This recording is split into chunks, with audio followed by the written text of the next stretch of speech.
बच्चों, तो हम लोग आज पढ़ने वाले हैं शायद 5th नंबर चैप्टर। कौन सा नंबर हमको इतना तो याद नहीं, पर जो नया चैप्टर है वो पढ़ने वाले हैं, उसका नाम क्या है। पिछले क्लास में हम लोग पोर्शन पढ़े थे न्यूट्रिशन के बारे में, और आज हम लोग पढ़ने वाले हैं न्यूट्रिशन के बाद है पादपों की आकार की, यानी कि पौधे का कैसा स्ट्रक्चर होता है, जैसे कि पत्ती हो गया, तना हो गया, जड़ हो गया, कैसा दिखता है। आकार की का मतलब ये देखने में कैसा है वो, इसको बोलते हैं प्लांट मॉर्फोलॉजी अंग्रेजी में। ठीक है, तो स्टार्ट करते हैं। वन लाइनर है, आपको सबको पता है, ये सिर्फ रिवीजन के लिए है। आपको अगर थ्योरी पढ़ना है तो उसके लिए लूसेंट मैंने पढ़ाया है, वो आप प्ले लिस्ट चेक कर सकते हैं, या तो आप खुद से पढ़ के आइए थ्योरी, उसके बाद इसको रिवीजन के लिए आप इस्तेमाल कीजिए। ये एनसीईआरटी पे बेस्ड है, सार संग्रह। तो स्टार्ट करते हैं। क्या है, फर्स्ट पॉइंट बोल रहा है पादपों में किस संरचना के द्वारा जल ऊपर चढ़ता है। तो किसके हेल्प से जो है पादप में जल ऊपर चढ़ता है, तो जाइलम के हेल्प से। जाइलम क्या है, एक तरह का उत्तक है, XYLEM जाइलम। जाइलम क्या है, एक तरह का उत्तक है जो क्या करता है, जल को पहुंचाता है पादप के ऊपर, यानी पत्तियों तक, तनाओं तक, जड़ से खींच के। समझ गए। एक बीज किसके अभाव में अंकुरित हो सकता है। आपसे सवाल है कि वो बीज रखा गया, क्या चीज़ उसको नहीं देंगे फिर भी अंकुरित हो जाएगा। तो उसका सही जवाब क्या है, पर्याप्त प्रकाश। यानी उसको आराम से उसको भिगा दीजिए, उसको कपड़ा में बांध कर रख देते हैं। आप समझते होंगे, चना वगैरह खाते होंगे तो आप लोग कैसे करते हो, कपड़ा में उसको धो देते हो, धो के उसको कॉटन में बंद करके रख देते हो। उसको लाइट नहीं मिलता है फिर भी अंकुरित हो जाता है। इसका मतलब क्या हुआ कि बीज को अंकुरित होने के लिए लाइट की आवश्यकता बिल्कुल भी नहीं है। क्लियर है। नेक्स्ट है प्रकाश संश्लेषण की दर किस प्रकाश में अधिक होती है। यानी आपसे पूछेगा कि प्रकाश संश्लेषण है वो कौन से लाइट में ज़्यादा होगा। तो आप तो जानते हो एक लाइट में 7 कलर होता है, विज़ुअल जिसको बोलते हो आप, तो उसमें रेड कलर बहुत ज़्यादा इंपॉर्टेंट है। रेड की हेल्प से ही प्रकाश संश्लेषण की एरिया होता है सबसे अधिक होता है। अदर भी कलर का इस्तेमाल है, लेकिन रेड का बहुत ज़्यादा इस्तेमाल है कि नहीं। जीवाणुओं द्वारा नाइट्रेट को वायुमंडलीय नाइट्रोजन में परिवर्तन करने की प्रक्रिया क्या कहते हैं, कहलाती है। जीवाणुओं द्वारा नाइट्रेट को वायुमंडलीय नाइट्रोजन में परिवर्तन करने की प्रक्रिया।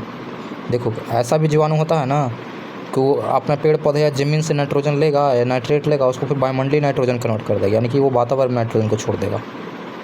और कुछ ऐसे भी बैक्टीरिया होते हैं, कुछ ऐसे भी जीवाणु होते हैं जो कि वायुमंडल से नाइट्रोजन लेता है और पेड़ पौधों में स्टोर कर देता है। दोनों काम होता है, लेकिन यहाँ पे उल्टा पूछ रहा है। इसमें क्या पूछ रहा है कि जो नाइट्रेट को वायुमंडलीय नाइट्रोजन में परिवर्तन कर देना, यानी कि पेड़ पौधे या मिट्टी से नाइट्रेट ले और इसको तोड़ मोड़ के क्या कर दे, वायुमंडलीय नाइट्रोजन गैस मुँह कर दे, एनवायरनमेंट में छोड़ दे। तो इस प्रोसेस को क्या बोलते हैं, इस प्रक्रिया को बोलते हैं विनाइट्रीकरण। समझ गए। नाइट्रीकरण नहीं हो रहा है, उल्टा हो रहा है, विनाइट्रीकरण इसको बोल देंगे। ओके। किस क्रिया के दौरान सौर ऊर्जा रासायनिक ऊर्जा में परिवर्तित होता है। तो बताइए उस क्रिया का नाम क्या बोलेंगे आप, सबको पता है। सौर ऊर्जा से रासायनिक ऊर्जा मिल रहा है, प्रकाश संश्लेषण मिलता है कि नहीं। और रसायन कैसे, तो रसायन में क्या मिलता है, ग्लूकोज बनता है कि नहीं। यानी सनलाइट से हमारा ग्लूकोज बन रहा है। इसका मतलब क्या हुआ कि सौर ऊर्जा से रासायनिक ऊर्जा में परिवर्तन हो रहा है प्रकाश संश्लेषण में। ठीक है। वृद्धि रोधक यानी ग्रोथ इनहिबिटर के रूप में कौन कार्य करता है, यानी पेड़ पौधे की वृद्धि को कौन रोक देता है। तो उसका नाम है एस्बेसिक एसिड्स, यानी एस्बेसिक अम्ल, या इसी को बोलते हैं इथाइलिन। इथाइलिन बोल सकते हो या एस्बेसिक अम्ल बोल सकते हो। ये क्या करता है, पेड़ पौधे का ग्रोथ को रोक देगा। अगर आपको लगता है कि पेड़ पौधा ग्रोथ कम करना है, उसमें एस्बेसिक अम्ल की मात्रा बढ़ा दीजिए, अपने आप उसका हाइट रुक जाएगा। लेकिन वो इंटरनली ऐसा उसमें प्रोड्यूस होता है पेड़ पौधे के अंदर, है कि नहीं। तो एस्बेसिक अम्ल या इथाइलिन के कारण क्या होता है, किसी पेड़ पौधे का क्या होता है, हाइट रुक जाता है। नेक्स्ट है पुष्पित पौधे के बीज किसके बने होते हैं। बताइए अब, पुष्पित पौधा मतलब जिसमें फूल होना चाहिए, तो उसका जो बीज होता है किससे बना होता है।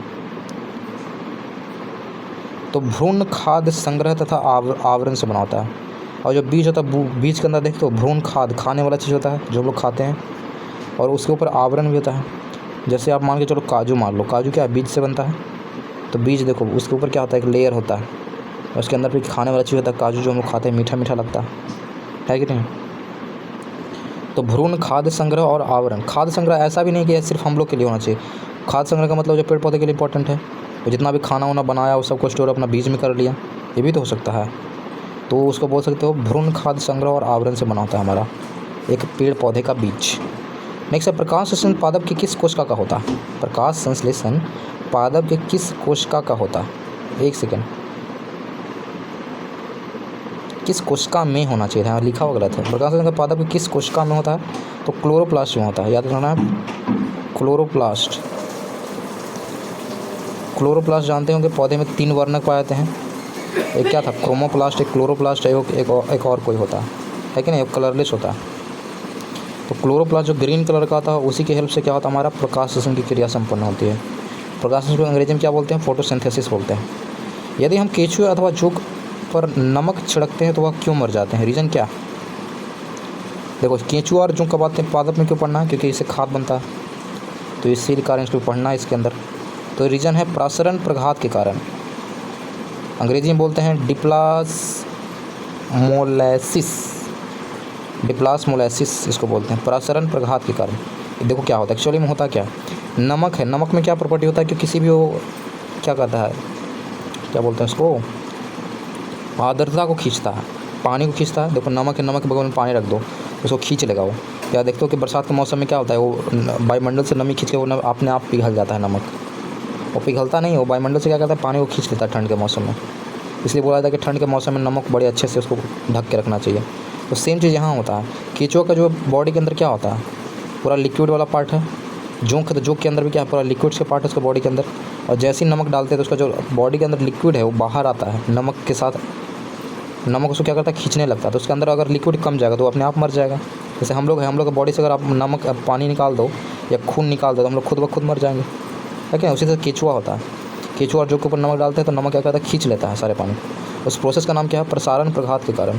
प्रसारण किसका हो रहा है, तो उसका पानी का प्रसारण हो रहा है या उसके खून का प्रसारण हो रहा है। तो प्रसरण प्रघात के कारण क्या होता है, केंचुआ और जोंक मर जाते हैं नमक छिड़कने के कारण। समझ गए, थोड़ा डिटेल में बता रहा हूँ, कोई बात नहीं, समझ जाएगा तो हमेशा याद रहेगा। कौन सी फसल मिट्टी को अतिरिक्त नाइट्रोजन प्रदान करती है, याद रखना। मटर ऐसा पौधा है जो क्या करता है, मिट्टी को अतिरिक्त नाइट्रोजन प्रदान करती है। समझ गए, यानी क्या करता है, नाइट्रोजन को क्या करता है, स्टोर करने का काम करता है ये मिट्टी में। मटर के पेड़ लगा दो, आपका मिट्टी जो आप लगाओगे उसमें क्या हो, नाइट्रोजन की मात्रा बढ़ी हुई दिखाई देगी।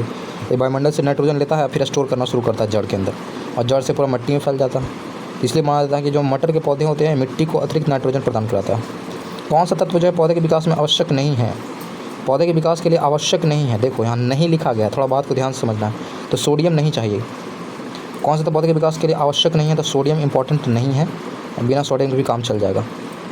वर्मी कंपोस्ट की बात करते हैं, तो वर्मी कंपोस्ट में क्या है, तो वर्मी कंपोस्ट एक कार्बन जैव उर्वरक है। अब वर्मी कंपोस्ट क्या है, एक तरह का है कार्बन जैव उर्वरक है। जैव उर्वरक क्यों नाम लिखा गया, जैव मतलब जो जीव से बना हुआ उर्वरक है, जीव यानी केंचुआ द्वारा बनाया गया।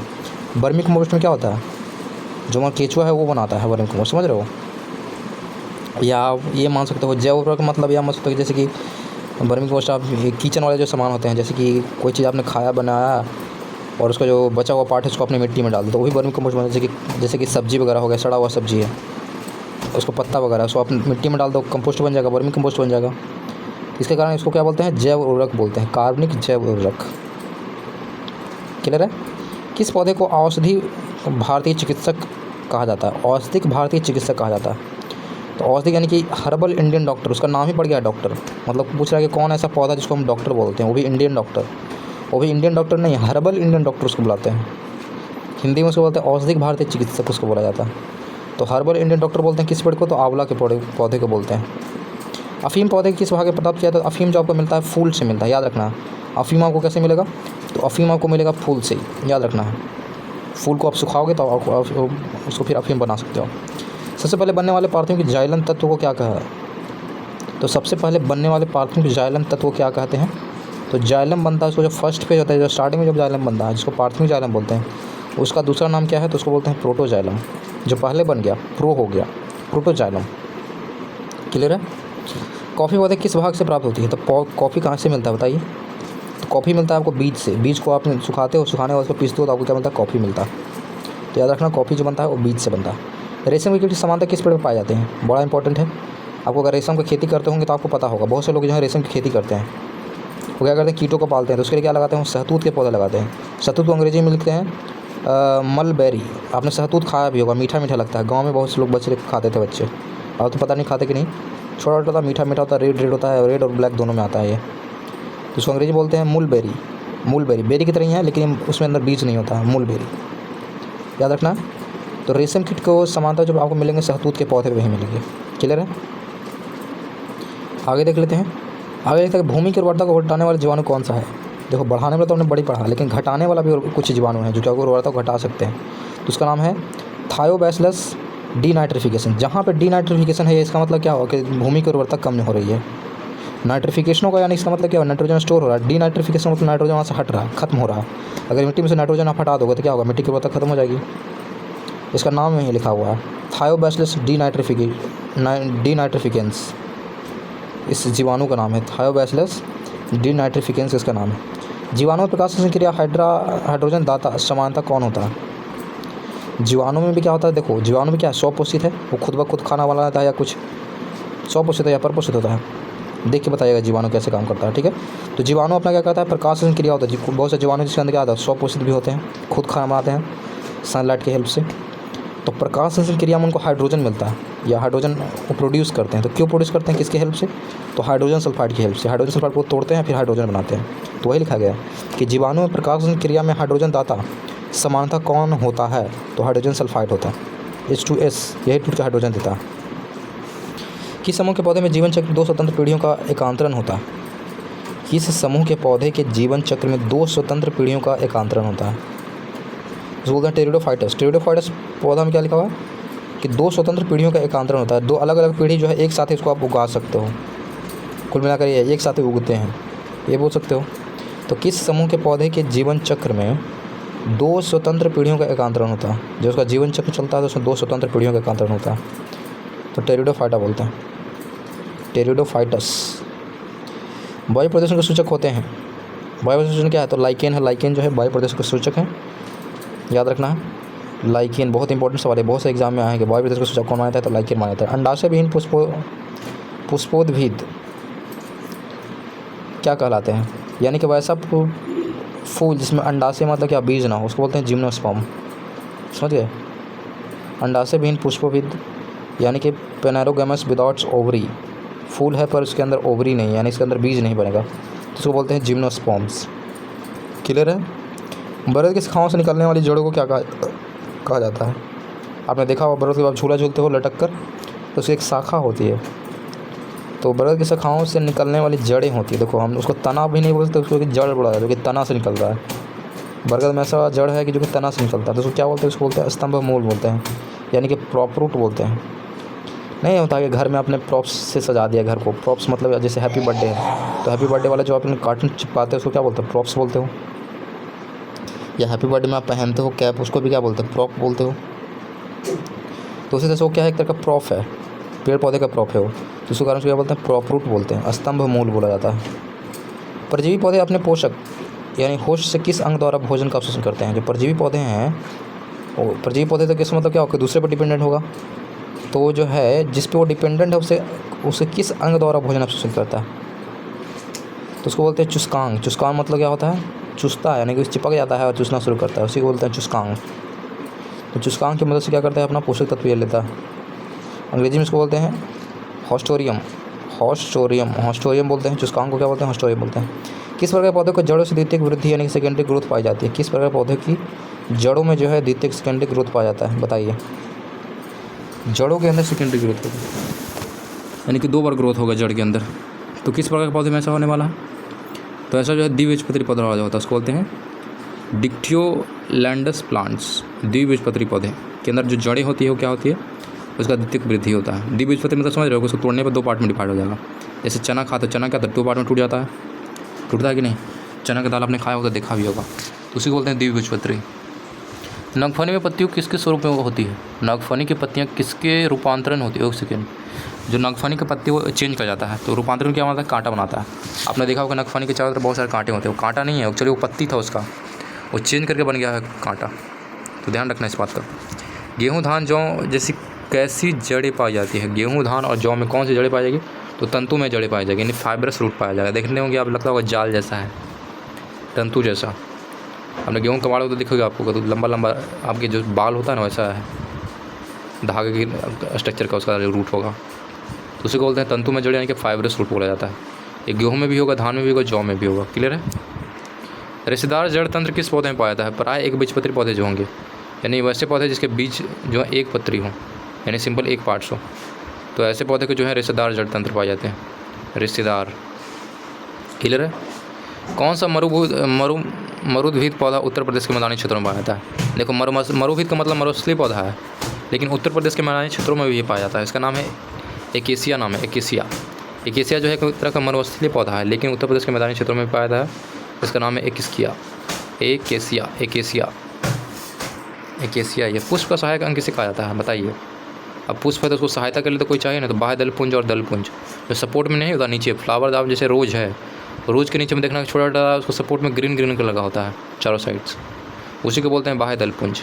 कोई भी फूल होगा उसके नीचे में एक पत्ती जैसा होगा उसको सपोर्ट करने के लिए, उसी को बोलते हैं बाह्य दलपुंज या दलपुंज बोलते हैं। अब पादप है, बहुत सारे उसके पार्ट्स हैं जिसका प्रयोग करते हैं या खाते हैं हम लोग। जैसे कि लहसुन और प्याज है, लहसुन और प्याज के कौन सा भाग का हम लोग इस्तेमाल करते हैं, तो शकलकंद का इस्तेमाल करते हैं। जो बल्ब होता है उसका इस्तेमाल करते हैं। ये मान के चलो जो प्याज को तो तना होता है ना, तना जो नीचे वाले पार्ट्स होते हैं उसी को बोलते हैं शकलकंद। तो तना वाले पार्ट को खाते हैं, शकलकंद खाते हैं। हल्दी और अदरक इसमें प्रकंद को खाते हैं। ये भी क्या है, तना का ही पार्ट है।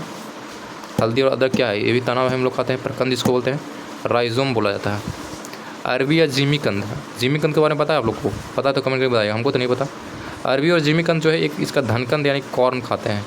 आलू को क्या खाते हैं, ऑलिव में भी तना खाते हैं, लेकिन तला में क्या शकंद और स्तंभ कंद खाते हैं यानी कि टवर खाते हैं। प्रयोग होने वाले भाग ये याद रखना है। देखो सब में जो कि सबका तना वाला पार्ट नहीं खाते हैं, ये तो क्लियर है। अब उसका डिफरेंट नाम है तो उसको याद रखना है। आपको एग्जाम में डायरेक्ट पूछेगा कि लहसुन और प्याज के कौन सा भाग इस्तेमाल करते हैं, तो लिखिएगा कि बल्ब या शकलकंद।